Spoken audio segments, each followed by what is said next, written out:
हरियाणा में 25 दिन बाद विधानसभा चुनाव है और विधानसभा चुनाव को लेकर भारतीय जनता पार्टी ने अपने उम्मीदवारों को लिस्ट घोषित कर दी है, लेकिन कहीं ना कहीं कांग्रेस की लिस्ट अभी अधूरी रह रही है, जिसको लेकर आज हम पहुंचे हैं पानीपत्ती ग्रामीण हलके के उम्मीदवार जो पूरी तैयारी कर रहे हैं कि टिकट मुझे मिले और मैं जनता की सेवा कर सकूं, सुरभि शर्मा जी के पास। सुरभि शर्मा जी से जानते हैं कि इतनी देरी आखिर क्यों हो रही है, जो बीजेपी के साथ सी लिस्ट आ चुकी है, आम आदमी पार्टी ने अपनी लिस्ट जारी करनी शुरू कर चुकी है और कांग्रेस इतनी देर क्यों कर रही है। सबसे पहले मैम आपका बहुत बहुत स्वागत है। धन्यवाद सर।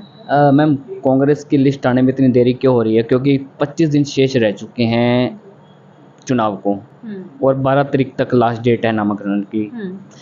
पार्टी सोच समझ के डिसाइड करना चाहती है कि किस कैंडिडेट को सीट दी जाए। मंथन चल रहा है, आवेदन अब की बार बहुत ज़्यादा हैं, तो उसमें काबिल से काबिल कैंडिडेट को ढूंढना निकालना, पार्टी के कार्यकर्ताओं की सहमति भी बनी रहे, तो इस तरह से मंथन चल रहा है। तो आपको नहीं लगता कि इस बार जो सीट आ रही है लेट कर रहे हैं, क्या कांग्रेस या बीजेपी में थोड़ा सा उथल पुथल है कि जनता कहाँ जाएगी कहाँ नहीं जाएगी? नहीं, बिल्कुल नहीं। जनता ने तो एक तरफा मन बनाया हुआ है, बदलाव का मन है। अब की बार लोग कांग्रेस के साथ हैं, पार्टी को पूरा समर्थन देंगे। कैंडिडेट जब जितनी जल्दी हो सकेगा पार्टी डिसाइड कर ही लेगी 1-2 दिन के अंदर, लेकिन जनता ने अपना मन बनाया हुआ है अब की बार बदलाव के लिए। रोज शाम को 5 बजते ही हर किसी की निगाहें मोबाइल पर होती हैं, व्हाट्सएप पर होती हैं कि अभी लिस्ट जारी हुई, अभी लिस्ट जारी हुई। लेकिन कहीं ना कहीं जारी तो होती है, लेकिन जो हमारी हॉट सीट मानी जा रही है पानीपत ग्रामीण, इसकी नहीं डिक्लेयर होती और लोग उदास मायूस होकर फिर बैठ जाते हैं। नहीं, उदास मायूस कोई नहीं है। पार्टी के लिए सारे लोग, सारे कार्यकर्ता, सभी नेता काम कर रहे हैं। ग्राउंड पे काम किसी ने नहीं छोड़ा हुआ अपना। सिर्फ इतना है कि एक नाम अनाउंस होना है, उस नाम के साथ बाकी सब लोग खड़े होंगे साथ में, कोई दिक्कत नहीं है। क्योंकि 54 दावेदार थे अब की बार, तो पार्टी के लिए थोड़ी सी समस्या तो हो गई है कि काबिल से काबिल कैंडिडेट को उतारा जाए। अगर कांग्रेस की लिस्ट जारी हो जाती है, उसमें सुरभि शर्मा का नाम आ जाता है, तो आप कॉलोनी में भी जा रहे हैं, गांव में भी जा रहे हैं, कितना कठिन आपको लगता है कि सुधार करवाना है, कितना वो करना है, कितना प्रयास करना पड़ेगा आपको विकास की ओर ले जाने के लिए जनता को? विकास के लिए तो बहुत सारे काम है। मतलब आप कहीं से भी निकलो, सबसे प्रमुख समस्या है सड़कों की। आप भैंसवाल में चले जाओ, ब्लॉक तक ठेकेदार सड़क पे रख के चला गया, जो लोगों ने खुद से साइड हटाए हैं। बराना गांव, आज बराना में थे हम लोग, वहाँ पे इतना बुरा हाल है सड़कों का। सरकारी स्कूलों की व्यवस्था खराब है, बच्चे ज़्यादा हैं, नीचे पढ़ रहे हैं, आंगन में पढ़ रहे हैं। समस्याएं बहुत सारी है, विकास के लिए बहुत काम हो सकता है यहाँ पे। पानी की निकासी की बहुत समस्या है। अभी हाल ही में आप देखो डायरिया कितना ज़्यादा हो रहा है, गंदा पानी कॉलोनियों के अंदर जा रहा है। ज्योति कॉलोनी का हाल इतना बुरा है, मतलब कहाँ सड़क है, कहाँ नाला है, कहाँ गड्ढा है, कुछ नहीं समझ में आता बारिश के टाइम में। बहुत काम करने को है। नहीं, काम करने तो बहुत हैं, लेकिन उस काम को सुधारने में कितना प्रयास करना पड़ेगा, कितनी कठिनाइयों का सामना करना पड़ेगा और कितना समय लगेगा? नहीं, अगर आपकी इंटेंशन हो और एक विज़न हो कि मुझे ये काम करना है।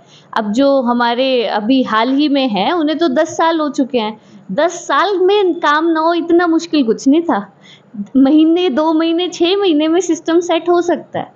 देखिए, एक शहरी से ना आज़ाद उम्मीदवार के तौर पर सीए हैं विनोद धमीजा जी, वो चुनाव लड़ रहे हैं और वो कह रहे हैं कि जो ये समस्या है ना, इसका समाधान मात्र कुछ घंटों में हो सकता है। सड़क का जो रूप निर्माण रुका हुआ है, खड्डे हैं, आवारा पशु हैं, प्रॉपर्टी आईडी को लेकर जो लोगों को चक्कर काटते हैं, इनको सिस्टम वाइज चेक किया जाए तो कुछ मिनटों में, कुछ घंटों में समाधान हो सकता है। क्या लगता है कि वो बंदा नई टेक्नोलॉजी लेकर आ रहा है या जो टेक्नोलॉजी बीजेपी सरकार ने चलाई वो फेल है? उनके बारे में मैं क्या कहूँ, मेरा खुद भी ये पॉइंट ऑफ व्यू है। मैंने सुरभि का जो 7 वचन वाला एक मैनिफेस्टो टाइप है, हर काम को किया जा सकता है। प्रॉपर्टी आईडी आप डोर टू डोर जाके ठीक कर सकते हो। सड़कों के काम को आप हफ्ते 10 दिन के अंदर लाइन पे ला सकते हो, ट्रैक पे चीज़ें। मतलब इतनी शर्मनाक बात है कि 10 साल से ट्रिपल इंजन की सरकार ने इतने प्रोजेक्ट रुके हुए थे, जो आचार संहिता में लोग चुनाव आयोग को विनती कर रहे हैं इन्हें पास कर दो। क्यों नहीं हुआ काम 10 साल में? इतना मुश्किल क्या था कि जो आचार संहिता में हो जाएगा और 10 साल में नहीं हुआ? मतलब वोट लेने के लिए जनता को मैंने तो कभी नहीं देखा बारिश में इतनी सड़कें बनते हुए।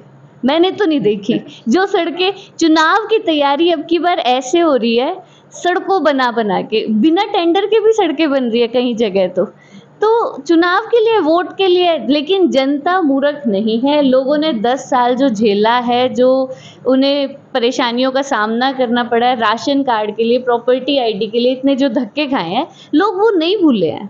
आप ठीक है, आप अपने चुनावी मौसम का फ़ायदा उठाते हो, ये सब कर रहे हो, लेकिन लोग परेशान हैं और लोग बदलाव चाहते हैं। देखिए कहीं ना कहीं ये भी अफवाह चल रही थी, बातें चल रही थी, अफवाह नहीं कह सकते, बातें चल रही थी कि कांग्रेस और आम आदमी पार्टी का गठबंधन होगा। उसको लेकर भी काफ़ी बातें आई सामने, और अब आम आदमी पार्टी के कुछ उम्मीदवारों ने नाम घोषित कर दिए हैं। क्या आपको लगता है कि गठबंधन से अच्छी सरकार बन सकती थी, या कांग्रेस अकेले लड़कर अच्छी सरकार बना सकती है? देखो, हाईकमान का फैसला है वैसे तो जो भी रहेगा। मेरा पर्सनल पॉइंट ऑफ व्यू ये है कि कांग्रेस की सरकार मेजॉरिटी से बन रही है, तो गठबंधन नहीं भी हो तो कोई दिक्कत नहीं है। बाकी फिर भी ये फैसला हाईकमान का है, क्योंकि इसको नेशनली कंसीडर किया जा रहा है, दिल्ली सोच के, महाराष्ट्र सोच के, बाकी सारी चीज़ें सोच के। लेकिन हरियाणा में एक तरफा कांग्रेस आ रही है, ये डिसाइडेड है। देखिए जिस प्रकार बीजेपी के उम्मीदवारों की लिस्ट जारी हुई, उसके साथ साथ त्यागपत्र भी शुरू हो गए। अगर कांग्रेस लिस्ट जारी करती है ग्रामीण एरिया से, क्योंकि 54 के लगभग आवेदन किए हुए हैं, किसी एक को टिकट मिलनी है, अगर एक को टिकट मिलती है तो उसके बाद कांग्रेस में भी ऐसा रहेगा कि लहर लग जाएगी इस्तीफे की? ऐसा मुझे तो नहीं लगता कि ऐसा होगा। अभी हमारे प्रभारी दीपक बाबरिया जी ने भी कहा है कि मैं मजबूर हूँ, टिकट तो एक को ही देनी है, इतनों को नहीं दे सकता। लेकिन जिसने भी ग्राउंड पे काम करा है, उनको प्रशंसा पत्र, उनको बाकी जगह पे एडजस्ट किया जाएगा। तो बाकी तो ये इंडिविजुअल सूझबूझ पर निर्भर करता है कि देखो, टिकट तो एक को मिलनी है, क्या करे, इसमें पार्टी भी मजबूर है। लेकिन कांग्रेस एक इतनी डेमोक्रेटिक पार्टी है कि इतने लोग, इतने कार्यकर्ता, टिकट का आवेदन करा, फॉर्म लिए गए, स्क्रूटनी होके एक तरीके से काम हुआ अब की बार टिकट बांटने का। बाकी इस्तीफे वाले काम तो बीजेपी में ज़्यादा चलते हैं, क्योंकि उनके यहाँ तो नेता भी अपने नहीं है ना, उन्हें दूसरी पार्टी से लाने पड़ते हैं, तो कार्यकर्ता तो वहाँ नाराज होगा। कांग्रेस में ये तो नहीं है, एटलीस्ट अपने ही नेता है, अपने ही कार्यकर्ता है। देखिए आज ही एक प्रेस वार्ता की गई थी स्काईलार्क में, जिला परिषद की पूर्व चेयरमैन थी आशु सत्यवान शेरा। उनके हस्बैंड ने आरोप लगाया है कि मुख्यमंत्री, पूर्व मुख्यमंत्री मनोहर लाल खट्टर और पूर्व सांसद संजय भाटिया ने पूरे बीजेपी का बेड़ा गर्क कर दिया है, क्योंकि वो खुद नेताओं के फ़ोन नहीं उठाते, अपने कार्यकर्ता का फ़ोन नहीं उठाते, और जो उनके प्यारे होते हैं उनको टिकट दी जाती है। इस पर क्या? कि बिल्कुल सच है, पार्टी का नाश करा है, प्रदेश का भी नाश करा है। ना लोगों का भला कर पाए, ना अपनी पार्टी के कार्यकर्ताओं का भला कर पाए। लोकसभा में ही हमने देखा, जो कांग्रेस से आया उसको टिकट दी। वैसे तो आप कहते हो बीजेपी के पास 2 करोड़ कार्यकर्ता हैं, आप अपने कार्यकर्ताओं को नेता क्यों नहीं बना पाते? क्यों आपको दूसरी पार्टी से ही लाने पड़ते हैं? तो वही हाल इन्होंने यहाँ पे भी किया हुआ है। अपने कार्यकर्ताओं को नहीं पूछते, ना उनके काम करवाते, ना उन्हें वैल्यू देते, और दूसरी पार्टी से ला के नेता खड़े करते हैं। देखिए बताया जा रहा है कि बीजेपी सरकार कहते हैं हम तो काफ़ी योजनाएं लेकर आए हैं। योजनाएं में की बात की जाए तो ग्रामीण हल्के में आप दौरा कर रहे हैं, ग्रामीण हल्के में हम भी गए हैं। हमने कई जगह देखा कि मकानों की छत नहीं है, बाथरूम वॉशरूम जाने के लिए टॉयलेट नहीं है, सड़कें टूटी पड़ी हैं, मतलब उनका गुजारा इतना मुश्किल से हो रहा है कि एक देख के आके हमें शर्म आ जाती है। तो इस विकास को क्या कहेंगे आप? योजनाएं लाए हैं ये लोग, फैमिली आईडी कटवाई, लोगों के राशन कार्ड कटवाए हैं, प्रॉपर्टी आईडी के लिए चक्कर कटवाए हैं, ये सब योजनाएं थी इनकी, जिससे लोग व्यस्त रहे, काम धंधा रोजगार तो दे नहीं पा रहे थे, तो इनका ऐसे ही चक्कर काटते रहो, तुम्हें मिलता रहेगा। सामने रहे ऊपर छत पर ना। बिल्कुल। जो लोग राशन के लिए अभी धक्के खा रहे हैं, आप घर वर तो भूल जाओ, ये सब कहने की इनकी बातें हैं। चाहे वो बेटी बचाओ बेटी पढ़ाओ हो, या ग्रामीण में किसानों के लिए योजनाएं हो, धरातल पे इम्प्लीमेंट कुछ नहीं हो रहा। नाम बदल बदल के योजनाएं ले आनी, और उनको इम्प्लीमेंट करना आता नहीं है। जनता को 5 किलो कणक मिलते हैं और जनता खुश होकर वोट देती है। ये जनता अब दोबारा फिर 5 किलो कणक के लिए दोबारा वोट देगी? बिल्कुल नहीं देगी। जनता को ये कनक तो सदियों से मिलती आ रही है, अब की बार कुछ नया नहीं मिला है। लेकिन अब लोगों में बदलाव का पूरा मन है, लोग परेशान हैं, राशन कार्ड की समस्या से बहुत ज़्यादा परेशान है। जो दिहाड़ी वाले लोग हैं वो चक्कर काटते रह जाते हैं, अपनी दिहाड़ी भी खो देते हैं राशन लेने के चक्कर में। तो अब की बार मुझे नहीं लगता लोग कि कनक के चक्कर में वोट दे के आएंगे। आप एक स्कीम लेके चल रहे हैं, 5 योजनाएँ भी आपने बात भी की मेरी सुरभि शर्मा की 5 सपने या 5 योजनाएँ। थोड़ा पूरा डिटेल से बताइए 5 सपने क्या है और इसे पूरा कैसे करेंगे? जी, 7 है, सुरभि के 7 वचन है। इसमें हर चीज़ को, हर काम को एक टाइम बाउंडेशन के साथ किया जा सकता है। जैसे आप अभी किसी का ज़िक्र कर रहे थे, इंडिपेंडेंट कैंडिडेट हैं। हर काम को करने का एक टाइम लिमिट है। जैसे सड़कों का निर्माण विदिन अ 1 मंथ, 1 महीने और 2 महीने के अंदर-अंदर किस जगह पे किस तरह की सड़क की, सबसे ज़रूरी बात ये है किस तरह के सड़क निर्माण की। अब आप देखो, जहाँ पर सीमेंटेड कंक्रीट की सड़कें थी उन्हें भी उखाड़ के इन्होंने ब्लॉक ही कर दिया। ब्लॉक की सड़क से गाड़ी वाहनों का भी नुकसान होता है और टूटती हैं, लेकिन ये अपने कॉस्ट इफ़ेक्टिव बनाने के चक्कर में ये सारे काम हो रहे हैं, अपने बेनिफिट के लिए हो रहे हैं। हाल ही में भैंसवाल में अभी कल देखा मैंने, 2 करोड़ 80 लाख का वो टेंडर है और आपको वहाँ सड़क नहीं मिलेगी। ठेकेदार काम करके जा चुका है, वहाँ सड़क नहीं मिलेगी, सड़क के किनारे बस ब्लॉक रखे हुए हैं।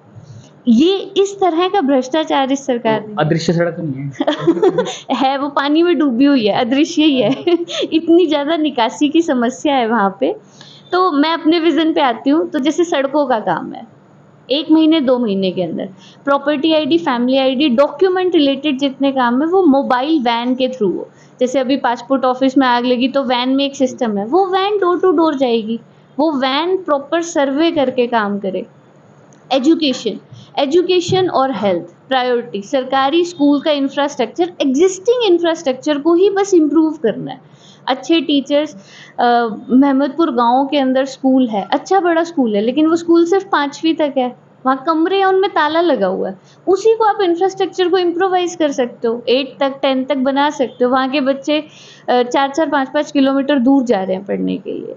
तो एग्जिस्टिंग इंफ्रास्ट्रक्चर को ही इम्प्रूव करना है, बस उसके लिए आपके पास इंटेंशन होनी चाहिए कि मुझे विकास करना, विनाश नहीं करना। जी जी, अभी शिक्षा की बात हुई, स्कूलों की बात हुई, जो सब महंगाई में सबसे बड़ी समस्या रहती है बच्चों की पढ़ाई को लेकर ही। अगर सरकारी स्कूल ही स्वच्छ कर दिए जाएँ, बढ़िया कर दिए जाएँ, लोग प्राइवेट ना जाकर सरकारी में जाएँ, तो लोगों की आधी समस्याएँ कम हो जाएँगी। बिल्कुल, आज के टाइम में मिडिल क्लास फैमिली पे एजुकेशन और हेल्थ ये बहुत बड़ा बर्डन है। आम आदमी डरता है कि घर में कोई बीमार हो गया तो हॉस्पिटल गए तो 2-4 लाख रुपए का बिल बनता है। और ऐसे ही एजुकेशन तो लॉन्ग टर्म है, बच्चों को पढ़ाना लिखाना है। तो सरकारी स्कूल, अब भाजपा सरकार ने तो क्या किया, 700 से ज़्यादा स्कूल बंद कर दिए, सरकारी स्कूल बंद कर दिए, मात्र 5 नए स्कूल बनाए और 700 बंद कर दिए। तो ये सरकार तो गरीबों की समस्या को समझती भी नहीं है, कैपिटलिस्ट गवर्नमेंट है। लेकिन सरकारी स्कूल जैसे केंद्र विद्यालय, हमारे पास एग्जाम्पल है, वहाँ के टीचर के बच्चे केंद्र विद्यालय में ही पढ़ते हैं, तो टीचर भी अच्छे से पढ़ाएगा क्योंकि अपने बच्चे भी वहीं पर हैं। इस तरह की योजनाएं सरकारी स्कूल में भी होनी चाहिए, भाई वहीं के मास्टर का बच्चा वहीं पढ़े। कहीं ऐसा तो नहीं आप योजनाएँ बता रहे हैं कि कांग्रेस आएगी तो ये स्कीमें सुधार होगा, इनमें सुधार होगा। कांग्रेस आने के बाद आप भी बीजेपी की तरह कांग्रेस बैठ जाए, वादे ही वादे करती रहे, उस समस्या का समाधान हो ना?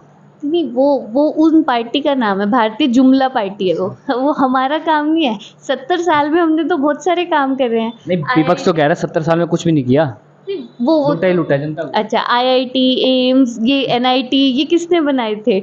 आप सबसे बड़ा डिफरेंस देखोगे, जो इंफ्रास्ट्रक्चर 70 साल पहले बना, छोटा सा एग्जांपल देती हूँ, भाखड़ा डैम बना, क्या आज के टाइम में ये आज नहीं सोच पा रहे जो जवाहरलाल नेहरू जी ने 70 साल पहले सोच लिया था? अंग्रेजों के टाइम में भी जो पुल बने थे 100 150 साल जो पुराने हो चुके हैं ना, और बीजेपी के टाइम के 5 साल वाले पुल, क्वालिटी में आप इतना डिफरेंस है कि वो गिरे जा रहे हैं। पुल तो गिर रहे हैं, हाँ। लेकिन सांसद ने कहा था कि मैं टोल हटाऊंगा, एक टोल और मिल गया। पानीपत के तो चारों ओर टोल ही टोल आ गए। हटाने की बजाय एक टोल और मिल गया। बिल्कुल बिल्कुल, ये तो उनकी सौगात है जो लोगों को दे रहे हैं, उनका काम है, जेब से पैसा निकलता जाए बस किसी भी तरह। तो आने के बाद सरकार कांग्रेस आती है तो उस टोलों को हटाया जाएगा या इसके कुछ और? देखो, लीगली बात करते हैं कि टोल के जो एग्रीमेंट हो चुके हैं वो जिस भी तरह के होंगे टाइम ड्यूरेशन को देखते हुए, लेकिन जैसे कि अभी एलएनटी के साथ हुआ था, हमारे प्रशासनिक अधिकारी ने भी कहा था कि एलएनटी ने अगर अच्छा काम नहीं करा तो मैं खुद टोल बंद करवाऊंगा।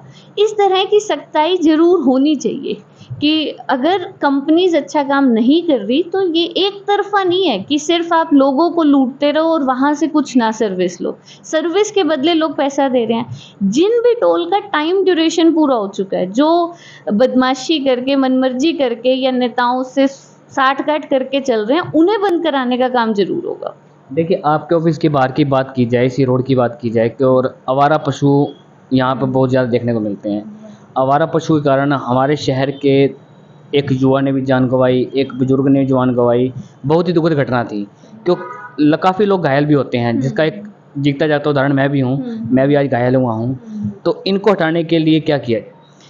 देखो, गोवंश की जो समस्या है ना, कि भाजपा सरकार ने इस पे बहुत ज़्यादा राजनीति करी है। हमारी मेयर ने भी कहा था कैटल फ्री सिटी बना देंगे हम इसे, और भाजपा सरकार गौ माता के नाम पे वोट तो ले लेती है, लेकिन उन्हें बेसहारा छोड़ा हुआ है। आप देखे हुए मेरी अपनी 2 एक्सीडेंट हुए, दोनों गोवंश के कारण हुए हैं। इनके लिए जो कॉन्सेप्ट है वो गो अभयारण्य का है। जितनी गोचरान की भूमि पड़ी है, आप उनको कब्जे से छुड़वाओ ना। खुद ही आप लोग सरकार मिलके कब्जे करवा रही है। मतलब गोवंश सड़कों पे है, उनकी जमीन पे लोग जाके बैठ रहे हैं। आप वो कब्जे छुड़वाओ, गाय की जमीन को गाय को दो, गोचरान की भूमि पे गो अभयारण्य बनाओ जिसमें खुले में गाय घूम सके। गो सेवा आयोग का बजट इतना बढ़ा दिया गया, शायद 400 करोड़ के आसपास हो गया, लेकिन उसका इम्प्लीमेंटेशन कहाँ पे है? वो MP MLA की जेब भरने के लिए है कि आपके थ्रू वहाँ से वहाँ जाना है। और आवारा पशु सड़कों पे हैं, उनकी भी जान को खतरा और लोगों की जान को तो है ही। हर दिन एक एक्सीडेंट हो रहा है, 1-2 जान जा रही है। देखिए, हरियाणा हरी की नगरी भी और हरियाली के लिए भी मशहूर है, और यहाँ पर ना हरियाली देखने को मिल रही है हरियाणा में, और ना ही हरी क्यों लेकर, क्योंकि आवारा पशु भी एक भगवान का रूप है, ना उनका मान सम्मान किया जा रहा है। सरकार कर क्या रही है? राजनीति, वोट बैंक, धर्म के नाम पे गुमराह, यही हो रहा है। लोगों की आपने लोगों छोड़ो, आप जिस पार्टी पे, आइडियोलॉजी पे आप चलते हो, आपने उसके लिए कुछ नहीं करा, तो लोगों की समस्या के लिए तो आप क्या करोगे? धर्म के नाम पे सिर्फ राजनीति हो रही है। आप सच में धर्म के रक्षक बनो और इन चीज़ों पे काम करना चाहिए। सरकार तो मंदिर बनाने में व्यस्त हुई है, बच्चों के स्कूल नहीं बन रहे, गाय के नाम पे मॉब लिंचिंग हो रही है बीफ के लिए। अब आप देखो, अभी एक हाल ही में लड़के को मारा गया, वो जब ये पता चला कि वो एक ब्राह्मण था, तो दुख ये था कि ये ब्राह्मण था, ये मुस्लिम नहीं था। आपने किसी की जान ले ली, ये दुख नहीं है। ये दुख है कि वो ब्राह्मण था, अरे हमसे पाप हो गया। इंसान सब बराबर हैं, सब धर्म जाति को साथ लेके चलना चाहिए। धर्म के नाम पे राजनीति नहीं करनी चाहिए। मेरा एक लास्ट क्वेश्चन है कि अब कांग्रेस की लिस्ट आते ही, मैं क्योंकि बीजेपी की तो लिस्ट आ गई, महिपाल डांडा जी को दोबारा मौका दे दिया, कांग्रेस का कोई भी उम्मीदवार आता है तो कितनी फाइट रहने वाली है? पूरी। लोगों ने एक तरफा मन बनाया हुआ है, लोगों में काम को लेकर बहुत नाराजगी है, और ये नाराजगी का ही नतीजा है कि चुनावी मौसम में, बारिश के मौसम में सड़कें बन रही हैं, जो काम 10 साल में नहीं हुआ। तो कांग्रेस से जो भी दावेदार उतरेगा, मुझे पूरा यकीन है कि हम लोग जीत लेकर ही जाएंगे अब की बार। फुल बहुमत से कांग्रेस आएगी? बिल्कुल बिल्कुल, इसमें तो कोई 1% का भी शक नहीं है। देखिए किस प्रकार सुरभि शर्मा ने एक अच्छी मुस्कुराहट के साथ बताया कि इस बार फिर कांग्रेस सरकार आ रही है और लोगों की समस्या का समाधान होने जा रहा है। आप सभी से गुजारिश, खबर शेयर कीजिए। माँ हिंदी टीवी के लिए मैं सनी कथुरिया।